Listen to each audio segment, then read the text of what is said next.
Buenos días y muchas gracias por la invitación a participar en este congreso y sobre todo en este pueblo que durante casi un año hemos estado trabajando en los temas que vamos a comentar ahora.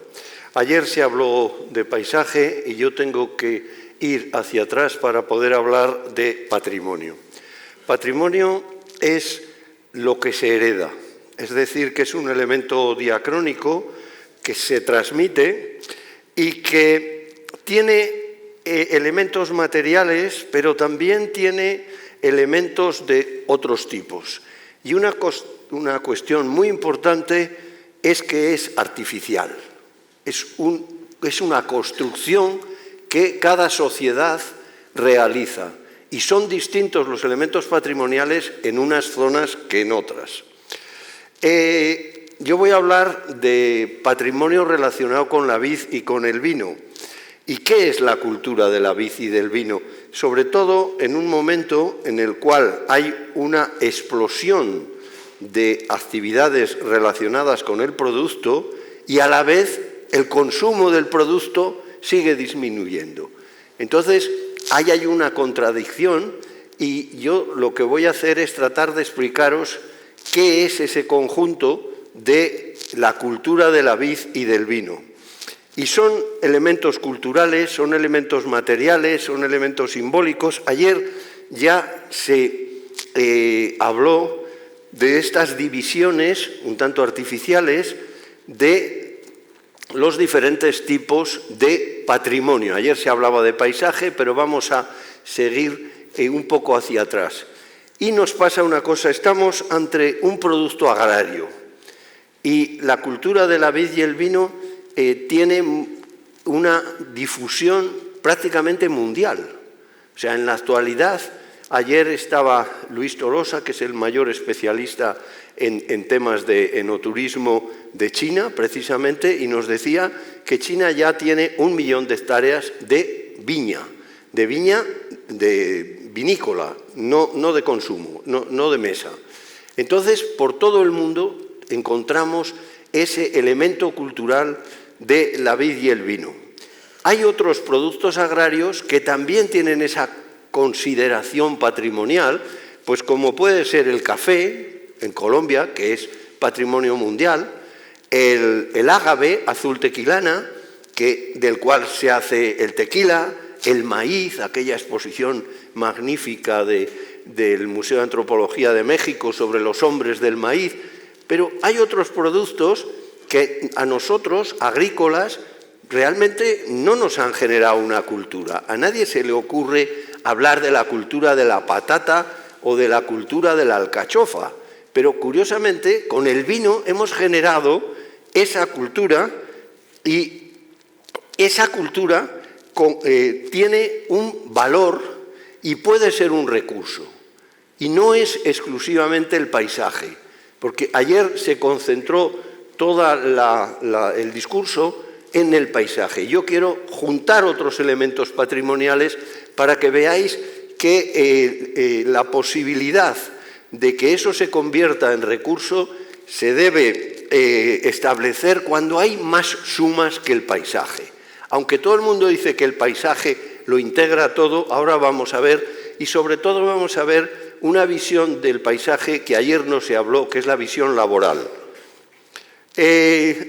Vamos a juntar, entonces, elementos que son materiales, elementos que son inmateriales, vamos a hablar de expresiones sociales, vamos a hablar de los objetos, los instrumentos, las máquinas.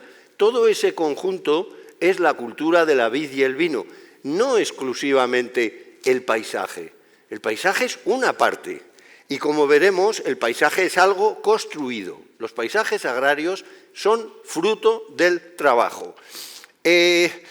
Las definiciones ayer quedaron bastante aclaradas y tenemos esos términos en rojo de espacio cultural. Espacio cultural como ámbito donde se desarrolla una actividad de cualquier tipo y en nuestro caso va a ser una actividad agrícola. esa actividad agrícola está formada por todos esos elementos que hemos visto anteriormente y sobre los cuales vamos a insistir luego.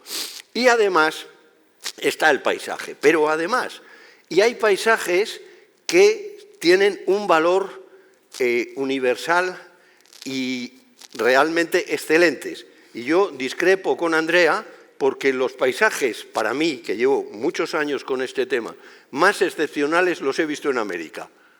Y los viñedos más antiguos que yo he visto están en América. En Europa tenemos una cultura de la vid muy reciente.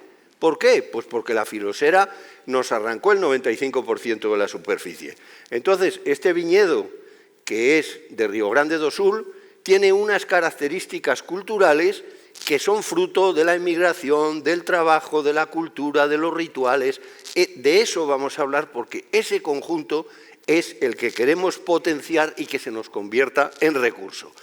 Volvemos a las definiciones que siempre hablan de obras del hombre y la naturaleza, de evolución, y son definiciones excesivamente teóricas y sobre todo son definiciones para unas élites. Eso es otro de los grandes problemas a la hora del discurso que hubo ayer. Es decir, estamos hablando de una cosa tan simple como es la viña y hacemos unas teorías culturales que realmente nuestros posibles clientes, que son nuestros convecinos, no lo van a entender. Entonces tenemos que descender un poco más abajo para hablar de patrimonio y para hablar de elementos culturales que generen identidad. Porque si no hay generación de identidad y no surgen las iniciativas desde abajo, ya podemos declarar lo que ustedes quieran. Porque ayer lo decía muy claro el representante de Ribera Sacra. Las comunidades son las que tienen que decidir. El grave problema que tiene el enoturismo, por muchos millones de visitantes que tengan las bodegas, es que los que hacen el paisaje, es decir, los agricultores, participan escasamente de todo ese proyecto. Y eso es un grave error. Entonces, vamos a hablar de elementos culturales y que cada región tiene particularidades. Yo no sé si ustedes han oído hablar de los viñedos sobre árbol, viñedos sobre árboles que hay exclusivamente en el mundo en una región. Y no es Europa, por supuesto, y que fue llevados en el siglo XVI. Aquí hay trabajo, hay símbolo, hay rituales, hay tradición, hay herencia. Entonces, ese conjunto es el que va a tener un valor y puede constituir un recurso en la medida en que es singular. El paisaje, por lo tanto, es una interacción entre las personas y el medio físico. Y esa interacción, para mí, es una interacción con trabajo. La actividad laboral es la que ha generado el paisaje agrario. Y nosotros lo que nos hemos dedicado en los Atlas ha sido a estudiar esa actividad laboral. Por eso hemos estado aquí un año que no hay viña hablando con los ancianos, porque los ancianos sí conocían cómo se cultivaba la viña en Baltanás. Entonces estamos ante un paisaje complejo, pero un paisaje cotidiano. No estamos hablando en ningún momento de paisajes extraordinarios. Estamos hablando de los paisajes que cada territorio ve desde la apertura de su ventana. Abres la ventana y ves el paisaje. Y ese paisaje nos va a contar cosas. Nos va a contar en cada región cosas diferentes. Nos va a contar culturas distintas y productos distintos. Y en la actualidad, como vamos a ver, el cliente, que es otro elemento que va a participar en este proceso del patrimonio, está buscando las singularidades. Yo cuando vi en el estudio que hicimos del paisaje del viñedo en Canarias y me encontré las rastras, me quedé impresionado. Y entonces compré una botella de vino porque dije, caramba, yo nunca había visto las rastras y que las rastras se movían. O sea, imagínese los que, Amada, que tienen viñas, agarrar la rastra y llevarla 10 metros para allá, 10 metros... Es decir, toda esa cultura es apasionante en la medida en que esté integrada. Por eso hemos de hablar de paisaje como una parte, pero el resto de las componentes de la cultura de la vid y el vino hay que añadirlo al paisaje. Este es el paisaje, pero aquí hay un trabajo. Entonces, nosotros en lo que vamos a insistir es que el paisaje no es lo que se ve. Eso son las fotos. Las fotos son lo que uno representa de lo que ha visto, pero aquí hay contenido. Yo aquí les podría decir que pasa una cañada. Yo aquí les podría decir que allí hay un topónimo que se llama Traebuenas. ¿Por qué Traebuenas? Porque son unas viñas excepcionales. Hay un chozo en la parte derecha. Hay el sonido de la campana de Briones, de mi pueblo, que llega allí para anunciar cuando hay nublado. Es decir, todo ese conjunto es la cultura y la vid y del vino, porque lo que estamos viendo es una foto. Tenemos que interpretar el paisaje. ¿Y cómo interpretarlo? Bueno, pues en principio tenemos que saber que hay muchísimos componentes dentro del paisaje y otra de las cosas importantísimas es que hay que investigarlo. Por mucho que estemos hablando de los valores, si no está investigado, no nos van a constituir como recurso. Es decir, tenemos que documentar esos elementos patrimoniales. ¿Cómo definimos nosotros el paisaje del viñedo? Como el conjunto de transformaciones laborales. Y ahora lo vamos a demostrar. ¿Por qué un paisaje de azada no tiene que ver con un paisaje de arado, ni tiene que ver con un paisaje de tractor? Y cada uno de esos elementos de ergología, de útiles, de herramientas, generan un paisaje distinto. Este paisaje está generado por el labrado con vacuno. Yo no sé si ustedes han visto alguna vez el labrado con vacuno de viñedos, donde en el Bierzo Gregory Pérez sigue cultivando de esta forma. ¿Qué ocurre? Que cuando el viajero va ahí y ve eso, quiere comprar una botella de vino. Y esa botella de vino vale 55 euros. De eso estamos hablando. De generar paisajes cotidianos, pero de una singularidad extraordinaria para que el producto también lo sea. Entonces, el paisaje es el resultado entre el trabajo del hombre y el territorio, y es distinto en cada uno de los territorios que nosotros hemos estudiado. En el Atlas de España que hicimos, que podéis consultar en Internet, el resumen, que son 1000 páginas, el resumen, estudiamos 23 denominaciones de origen. Cada una tiene singularidades y cada una se basa en actividades laborales. Vamos a demostrarlo, porque claro, todo el mundo cuando yo hablo de que el paisaje es trabajo, el paisaje agrícola, todo el mundo se queda impresionado. Dice, ¿cómo va a ser claro? Es decir, no es lo mismo ese paisaje generado por la cava del viñedo en azada, azada que viene de épocas medievales, azada que genera gestos. Esta etiqueta me encantó, 365 días de gestos simples. Esto es el patrimonio inmaterial relacionado con el trabajo, el uso de una herramienta. Entonces, herramientas que además tienen una continuidad a lo largo de los siglos impresionantes. Allí en la parte derecha vemos un podón. El podón es el mismo que en un beato aparece en la mano del ángel que está cortando la viña. Estos podones, que en San Millán tenemos la fortuna de encontrarlos en un grafito, los describe Columela. Columela, el andaluz, describe el podón y en España se estuvieron usando hasta los años 30, no había tijeras de podar. ¿Qué quiero demostrar con esto? Bueno, pues que los encontramos en los beatos y los encontramos en el almacén de un viticultor. Hay una continuidad temporal que tenemos que aprovechar, porque la validez del dato etnográfico es permanente. O sea, estamos usando herramientas de origen romano en nuestras huertas. Entonces, hay una continuidad de esos elementos. Ahí podéis ver en la parte de abajo un podón y podéis ver la formación tradicional del viñedo antes de la filoxera en Europa, que era el viñedo a manta. El viñedo a manta no es lineado. Esta es muy interesante porque es un podón en la zona de Maquegua, en el sur de Perú, donde hay unos paisajes de viñedo únicos, extraordinarios. Y San Isidro lleva un podón en la mano. Yo cuando vi en la procesión aquello, Dije, pero bueno, si es el mismo podón que usan en La Rioja, que usan aquí, que han usado en toda Castilla. Es decir, hay una distribución cultural de estos elementos.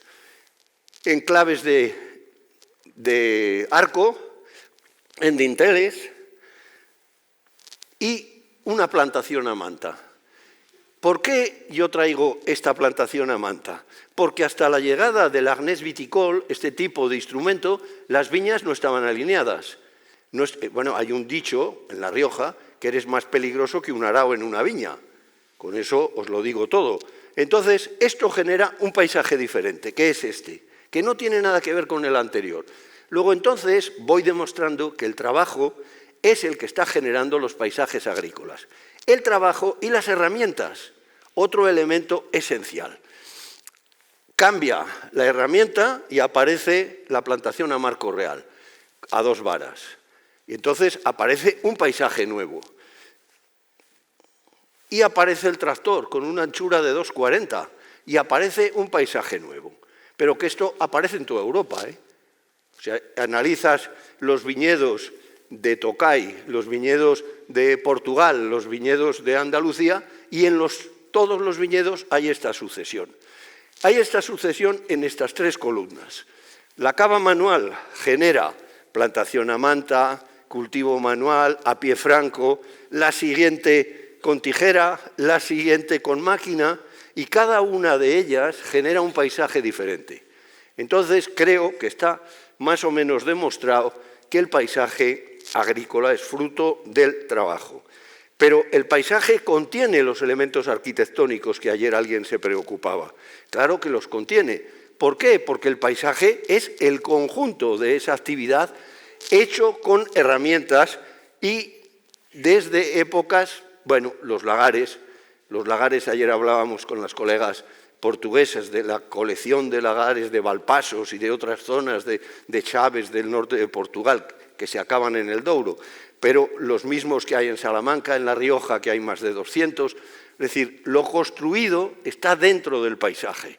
Los barrios de bodegas, las zarceras de varios sitios, un lagar del siglo XIII en un castillo riojano de Cornago, y debajo una base de prensa circular, no sé si se dan cuenta, ahí.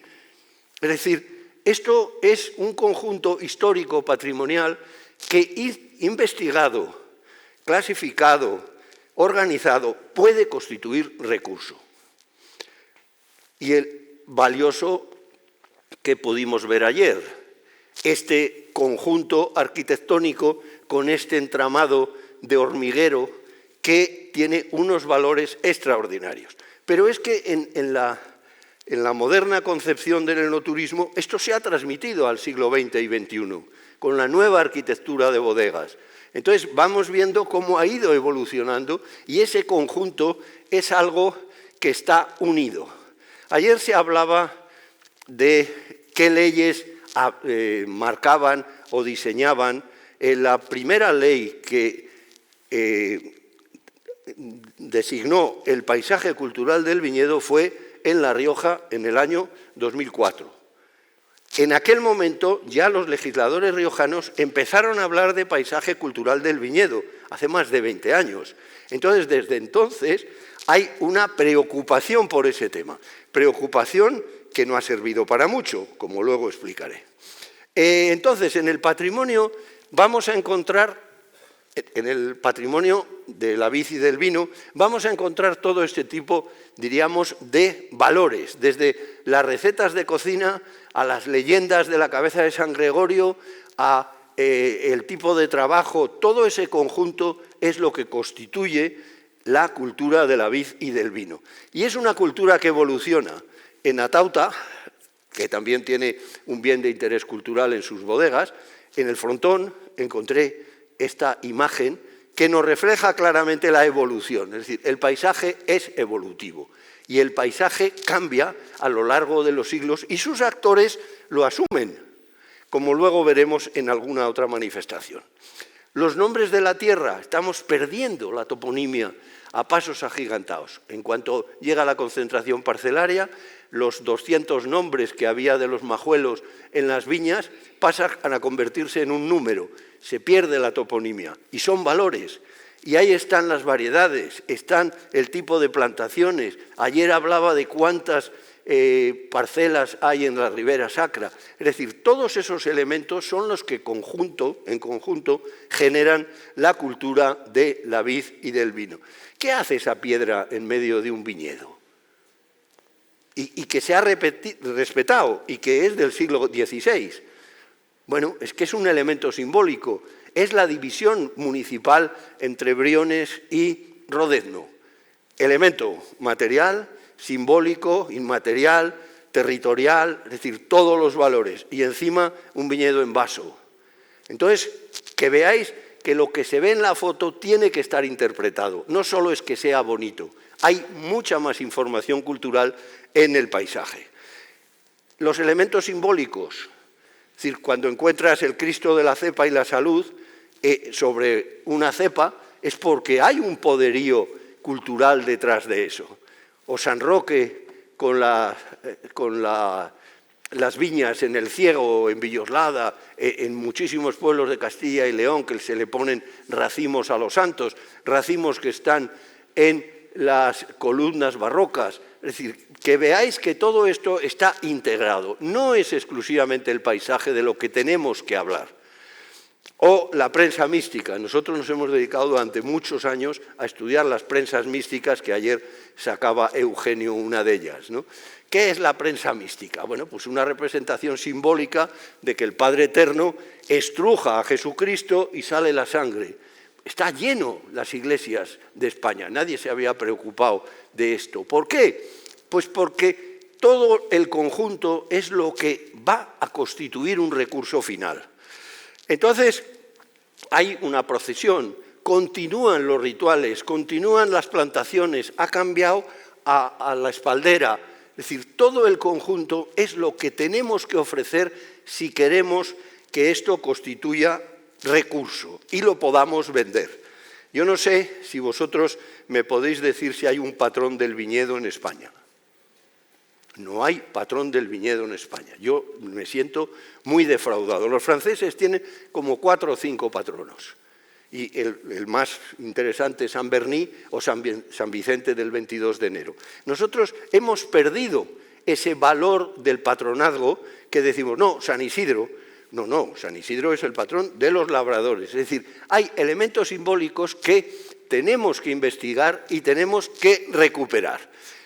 La transmisión a América, que ayer hablábamos, es decir, la Virgen de los Parrales, está la Virgen de la Carrodilla de Mendoza, cuando hemos visto las procesiones allí en Luján o en otros sitios, dices, pero si es la misma Virgen que hay en el pueblo de al lado. ¿Por qué? Porque la comunicación y la inmigración ha generado elementos culturales muy interesantes. Este es el trabajo que podéis consultar en la página web del Ministerio, el resumen, y detrás de todo esto está la representación de lo que yo estoy hablando. ¿Por qué me interesaba la etiqueta del gesto? Porque utiliza herramientas, y las herramientas son el componente que va a generar el paisaje, como os he demostrado, de la azada al arado al tractor. Yo no sé si alguna vez habéis visto sulfatadoras de madera. Bueno, cuando vas al sur de Brasil a estudiar el paisaje de viñedo, te explican que no había hierro. Entonces no hay hierro y se genera toda una cultura de la madera dentro del vino. Y dices, bueno, impresionante. Pero claro, eso en este momento lo están organizando. ¿Por qué? Porque se han dado cuenta que los objetos atraen al visitante. Explican, pero atraen. Y atraen a través de la museología. Es importantísimo, como el museo que hay aquí, el representar esos objetos porque son los que constituyen el valor del paisaje. El paisaje se hace a través de herramientas. El paisaje agrícola, estamos hablando. Entonces, cuando el viajero llega a un lugar y le cuentan, y le describen, y le narran este tipo de valores, en vez de contarles lo de la maloláctica que ya aburre a todos los visitantes de las bodegas, le cuentan eso que hoy hablamos del relato, y le cuentan historias a través de esa sulfatadora de lomo o de las sulfatadoras de presión. Es decir, todo ese conjunto es lo que nosotros llamamos patrimonio cultural de la vid y del vino. Y las herramientas son la base de ese patrimonio. Bueno, pues aquí veis la gran herramienta que transformó el viñedo después de la filoxera en España. Hay dos herramientas, el malacate y la locomóvil. Y aquí tenéis el malacate con el arado de desfondo, arados de 80, 90 centímetros. Esto generó el cambio radical del paisaje. Y este es el arado de Lope de Heredia, que se conserva y que hemos estudiado, y que, como veis, fijaros qué profundidad, porque va el señor por el surco.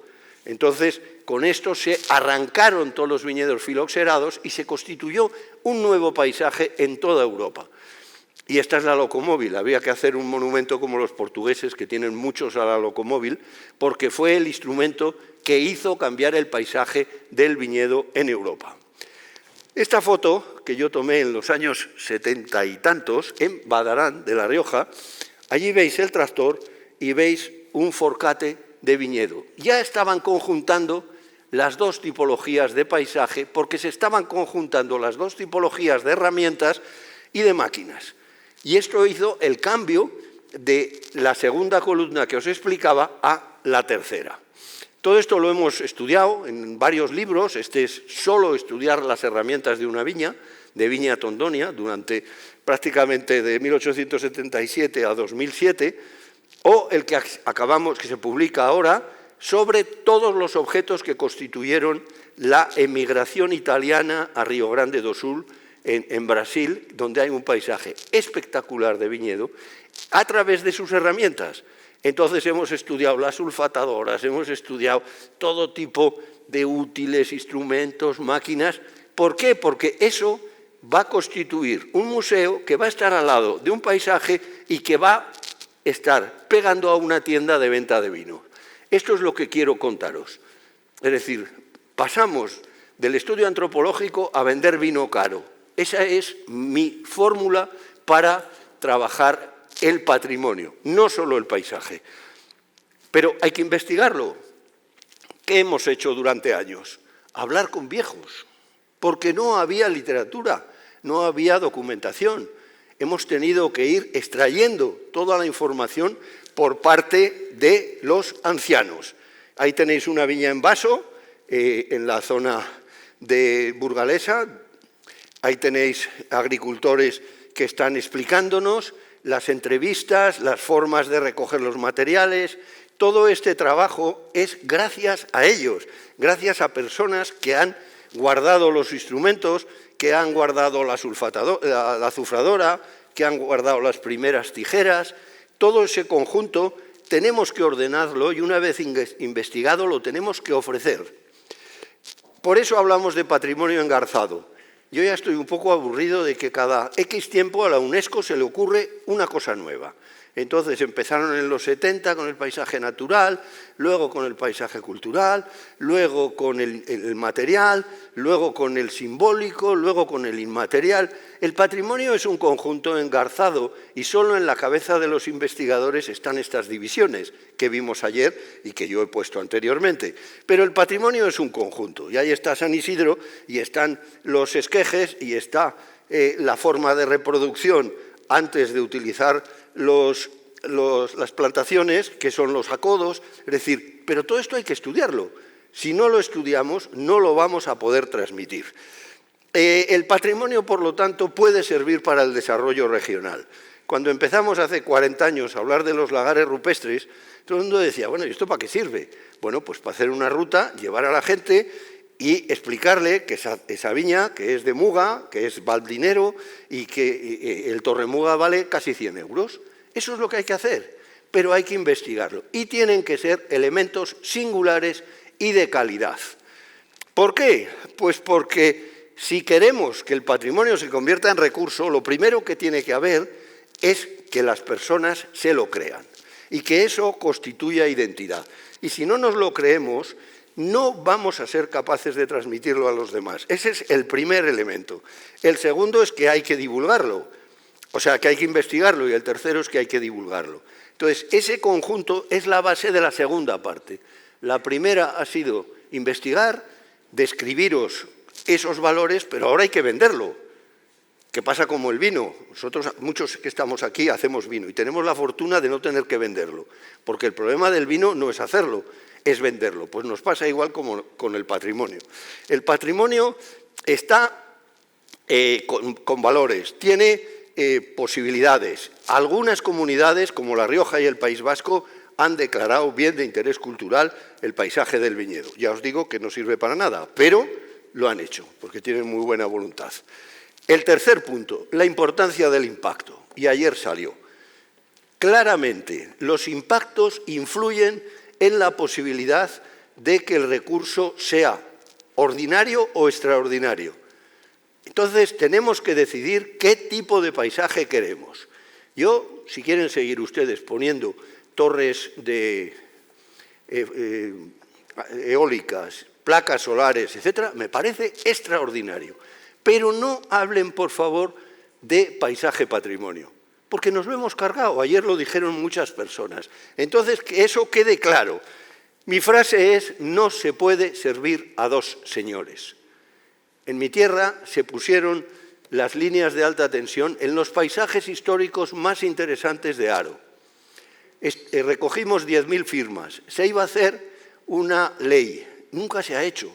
Y ahora, aparte de las torres, tenemos las placas solares y pretendemos que el paisaje sea extraordinario. No, señores, no se puede servir a dos señores. Si ustedes quieren buen paisaje, tienen que luchar por él.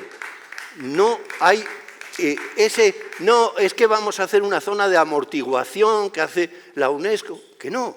Es decir, si usted va a Borgoña y la botella vale 120 euros, es por algo. Y en mi tierra hay botellas a 3,60. Por supuesto que tenemos unos vinos excelentes, pero nunca hemos conseguido tener un territorio excelente. Y probablemente el hecho de que la UNESCO no nos haya reconocido a ningún paisaje de España como paisaje patrimonio de la humanidad tiene que ver con estas mezcolanzas. Vamos a hacer un poquito de esto, vamos a hacer un poquito del otro. No. Es decir, a la gente cada vez le preocupa más la calidad. Y esa calidad se consigue luchando por el producto, pero también luchando por el territorio. Entonces, esa es mi conclusión, porque veo que me quieren reñir. A ver, lo que sí está claro, esta mañana lo hablábamos con Amada, es que hay un retorno al pasado. Hay un retorno al pasado en este mundo vitivinícola que para unas cosas nos va a venir bien y para otros no. Hay una vuelta a las formaciones tradicionales. Hay gente, ya sabéis que se puede plantar en vaso o en espaldera, viñas altas y anchas, es decir, hay cientos de tipologías. Hay una vuelta a las formaciones tradicionales. Hay una vuelta al empleo de las caballerías, a la aplicación de los abonos tradicionales, a la manualidad como virtud, pero luego no tenemos mano de obra para que nos pode. O sea, queremos evitar la poda mecánica y la prepoda, pero luego no tenemos gente. Entonces, tiene que haber formación para ese tipo de actividades. La edad, el viñedo viejo, estamos arrancando las viejas para poner las jóvenes. Las variedades locales, ya tenemos el tempranillo como la variedad más importante en España. La Irene, que era la que había 280.000 hectáreas, ya ha superado el tempranillo. Todos bebiendo tempranillo. Vienes aquí, tempranillo. Vas a La Rioja. Oiga, los portugueses tienen 275 variedades de vid vinificable y nosotros tenemos 75. Y nos creemos el ombligo del mundo mundial. Entonces, por ahí tenemos que ir. Recuperar las producciones singulares, porque todo esto genera desarrollo y genera una conciencia, y el bodeguero se está dando cuenta cada día más que lo que tiene que hacer es singularizar, porque cantidad, pues ya os digo, hay crianzas de Rioja a menos de 3 euros. Con eso está dicho todo. Entonces, esto es lo que se está buscando. A mí cuando alguien me dice, oye, ¿nos puedes llevar a ver una viña manta? Digo, pero si es que quedan 4. Y Aquí tenéis una. Esto se convierte en recurso. ¿Cómo? Pues a través de la señalización de los recorridos, a través de fórmulas informáticas, de seguimiento, de páginas web, de miles de formas. Y el último punto, y ya termino, es la bodega como espacio social. La bodega como espacio social me refiero a la bodega tradicional, no a la bodega industrial. La bodega tradicional es un sitio oscuro, misterioso, donde hay procesos rarísimos que nadie entiende, te tratan de explicar lo que es la fermentación, pero no acabamos los que nos visitan no acaban de saber lo que es, tiene peligro, tiene rituales, es tremendamente masculina, por cierto. Había toda una prohibición de que las mujeres entraran en las bodegas. ¿Por qué? Pues porque querían estar los hombres solos y entonces se inventaban muchísimas elucubraciones. Entonces, la bodega es otro elemento, la bodega tradicional, lo de las fábricas de vino es otra cosa. Entonces, considerar el patrimonio como un conjunto total, no solo el paisaje como el elemento natural que está ahí en el campo y que genera los racimos, sino el conjunto y la totalidad es lo que tenemos que desarrollar. Y el recurso turístico. ¿Por qué la gente va a Napa? ¿Por qué las personas van a Borgoña? ¿Por qué van a la Toscana? ¿Por qué en los vinos, todos los mejores vinos se hacen en los mejores paisajes? Entonces, a eso tenemos que recurrir.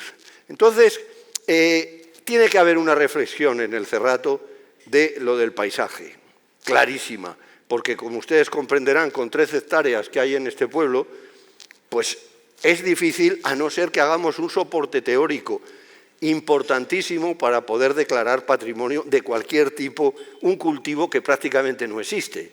Entonces, que se las tienen que ingeniar muy bien, porque si no, es bastante complejo. En otros lugares lo han hecho de maravilla y con este enocentrismo, que yo llamo, hemos conseguido que todos los paisajes del viñedo que hay en el mundo estén en Europa los mejores. Y yo digo, esta gente no sabe lo que es Iberia, no han viajado nunca.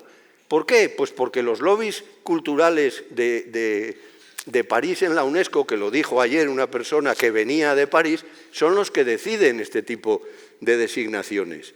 Nunca se les ha ocurrido mirar un viñedo latinoamericano que nosotros llevamos estudiando 30 años, desde la frontera de California hasta Ushuaia. Hay unos paisajes extraordinarios. No, están todos aquí. Y en España ninguno. Oiga, tan mal lo hemos hecho. Entonces, que veáis que por mucho que nos esforcemos, luego los reconocimientos, tanto el SIPAM como UNESCO, vienen concedidos por otros.